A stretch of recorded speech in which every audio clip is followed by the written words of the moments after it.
are with Mr. Shantanu Prakash, CMD of Educomp Solutions Limited with us. Thank you for joining us, sir. Thank you for inviting me. So, talking about the new Washington Accord, how do you think that is going to shape up the higher education sector overall? Well, I think it's a really positive move. Anything that is makes our degrees globally recognizable can only be good news for us, and I think it's come late in the day, but the fact is that we are here today. So students who graduate from Indian higher education institutions will be equivalent from students graduating from other institutions across the world, and that should give a big boost to the domestic education sector, because for a long time I have felt that the Indian educational institutions, because they are high quality, should not only serve Indians, but how about serving the global students? Today, the United States of America or Singapore or Australia, they get a significant number of students from outside their home countries. Students who come from outside the home country, they pay top dollar. They in fact fund the subsidy of the students who are domestic students. India is a great market, great place for students from Africa, from the Middle East, from South Asia to come to India for their higher education. And institutions like the Washington Accord, etc., the moment they recognize us, that immediately boosts the prospects of educational tourism for the country. So, because you have been a pioneer in e-enabling schools, so do you think you have been in the smart classes domain for almost 10 years now? So, how do you think that the craze has been among schools of lately, because there has been a lot of ups and downs in the sector? How would you evaluate the craze for smart classrooms among schools over past 10 years? What has your experience been in the sector? If you look at the data, there are approximately 200,000 private schools in the country, and currently the penetration of smart classes among this is hardly 15%. So there is another 85% to go, and I think over the past 3 or 4 years, the best thing that happened was smart classes went from being a showcase, went from being something that schools would like to have, from something that schools must have.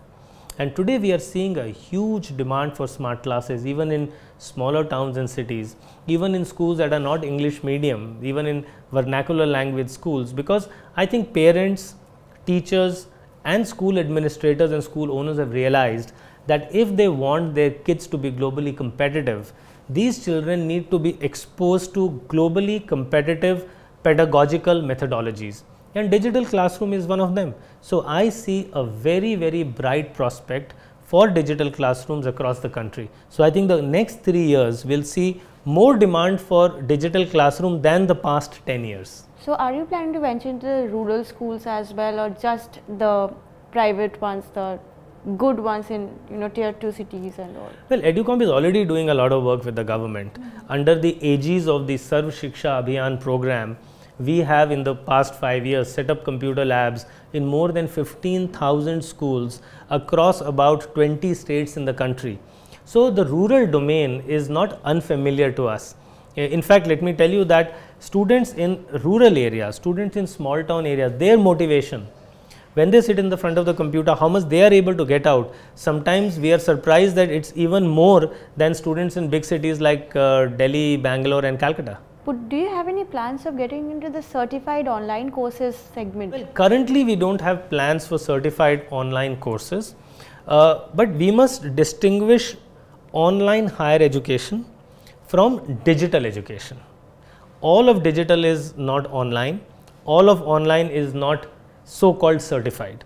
I think in India the government still needs to change the regulatory regime, and we are really hoping that the education minister will make some concrete steps in this direction to allow purely 100% online universities and online colleges to exist, and for these colleges to provide an accredited degree. When that change in regulation happens, Educomp will be very interested in entering the field. What in the current regulation is stopping you from that, if you can? Well, currently the regulatory regime does not allow for purely virtual universities to exist, but getting a full degree online, like you would get from a Delhi university, okay, or from an IIT. Currently the regulatory regime does not allow for a university to purely exist in cyberspace and provide degrees to students. IITs are bringing in MOOCs as well. What is your take on IIT MOOCs? I think it's a fantastic move, because the any higher educational institution essentially does two things. It's one of the things it does is provide certified education, degrees, diplomas and so on.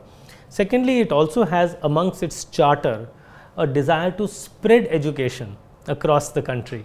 I think even if you look at what IITs are doing, or there are many other online education companies like Coursera or edX, they have a lot of courses that are available for free, that are on open enrollment. So anybody can enroll for these courses. There is no eligibility. You can come in at any time and you can drop out at your will.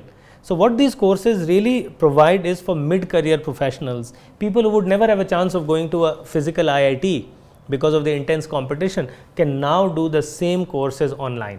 Well, currently they cannot get a degree with those courses, okay, but they can do those courses. The government has been talking about setting up IITs in all the states. So do you think it would be like dilution of the IIT factor, or is it a good move? I think it's a very good move from the government side, because end of the day, what is the objective? The objective is to get high quality technical education more accessible. And I think it's a very good move to have IITs in every state. I would say rather they should have multiple IITs in every state. With the new government coming to power, do you see a bright future for technology solution providers like Educomp? I think the future is obviously extremely bright, because whenever there is new investment that comes in, there are new schemes that are rolled out. Who are the beneficiaries of this scheme? The beneficiaries of this scheme are the education technology companies like Educomp.